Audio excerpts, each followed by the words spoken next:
para hablar de nuestros adversarios, que no nuestros enemigos, pues es conservadurismo. Pero eso tiene raíces profundas y eso es lo que quiero estudiar. Ahora que ya voy a terminar, en septiembre del 24, ya me jubilo y no vuelvo a participar en política, ni hablar de política, ni hablar con políticos, ni asistir a ningún evento, ni siquiera académico. Y voy a cancelar mi tweet, el Face, completamente, y pues ya no voy a tener relaciones políticas ni con mis hijos, porque si llegan a visitarme, pues llevan a los nietos y ahí voy a estar, pero ya cuando empiecen, es que fíjate que está pasando esto, párate, no, eso no, de eso no hablemos. ¿Y a qué me voy a dedicar? Bueno, pues a cuidarme en mi salud, a caminar, a hacer un poco de ejercicio, a cuidar los árboles, a gozar del canto de los pájaros y a escribir con una disciplina. Ya la he aplicado cuando he escrito algunos libros allá en Palenque. Me levanto temprano, camino, me baño, desayuno, me siento 2 horas a escribir, me paro, camino un poquito, me tomo un café, me vuelvo a sentar otras 2 horas y ya viene siendo la hora de la comida, ya son 4 horas de trabajo y camino la comida y pues hay que tener también la disciplina de ya no dormir la siesta, sino caminar para volverse a sentar 2 horas y recreo y ya otras 2 horas hasta las 7 de la noche, 8 ya, entonces sí, ya más tranquilo, caminar un ratito, ahí sí, antes de irse a acostar, leer otras cosas y así. Y el texto que quiero hacer, el libro que quiero hacer, me va a tener entretenido porque es buenísimo el tema, el pensamiento conservador. Estábamos hablando de que hay un libro bueno y lo recomiendo sobre el pensamiento reaccionario de García Cantú, pero tiene que ver más, él hace en todos los capítulos una introducción, una interpretación, pero lo que reproduce son documentos sobre el pensamiento.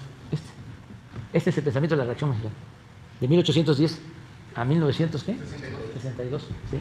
Yo quiero imaginar con testimonios, códices, con crónicas, cómo era la época prehispánica y cómo empieza a influir el pensamiento dominante a partir de la colonización. Y los 3 siglos de dominación colonial y la independencia, que es política, porque la verdad no cambiaron las estructuras de control y de dominación. Siempre hablo de que nos quedamos en la idea de que la esclavitud en México se abolió en 1810. No, el cura Hidalgo, un dirigente extraordinario, un cura rebelde, ilustrado, humanista, cristiano verdadero, proclama la abolición de la esclavitud,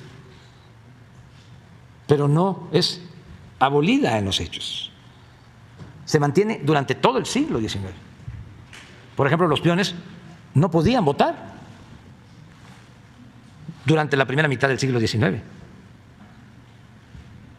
Empiezan a ser considerados como ciudadanos libres a partir de la Constitución de 1857.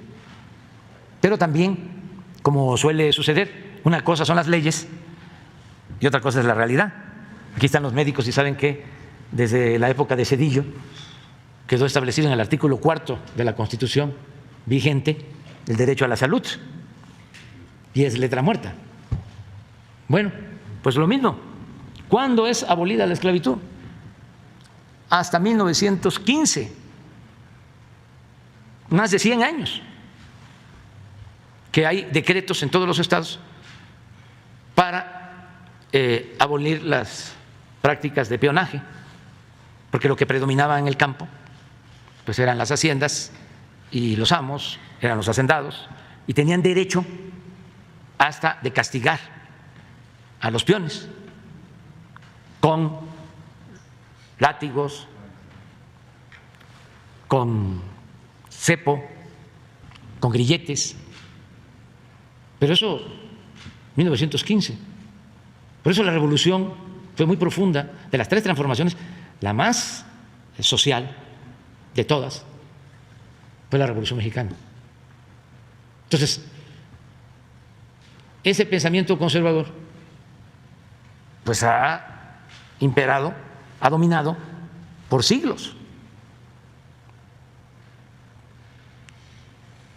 Ustedes saben que cuando los revolucionarios llegaban a las haciendas y le decían a los peones que ya eran libres, los peones, en vez de alegrarse, se ponían a llorar, porque no sabían qué era la libertad. Pero eso hace apenas 100 años, un poquito más, porque ahí en esas haciendas estaban enterrados sus tatarabuelos, bisabuelos, sus abuelos. Tuvo que pasar un tiempo para que empezaran a actuar como hombres libres. Entonces son procesos que se han ido desarrollando, desenvolviendo en el transcurso del tiempo. Por eso cierto pensamiento, ¿no?, que todavía prevalece de discriminación, el racismo. Y cuando hay un proceso como el que estamos viviendo, porque son tiempos interesantes los que nos tocó vivir, imagínense, en la colonia 3 siglos no se movía nada. Una vida aburrida. Ahora no. No, se están dando cambios. Tenemos esa dicha enorme de vivir momentos interesantes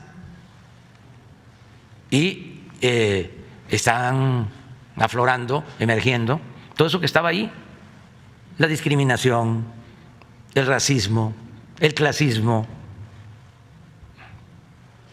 y todo ha sido muy educativo, muy pedagógico, de mucha concientización.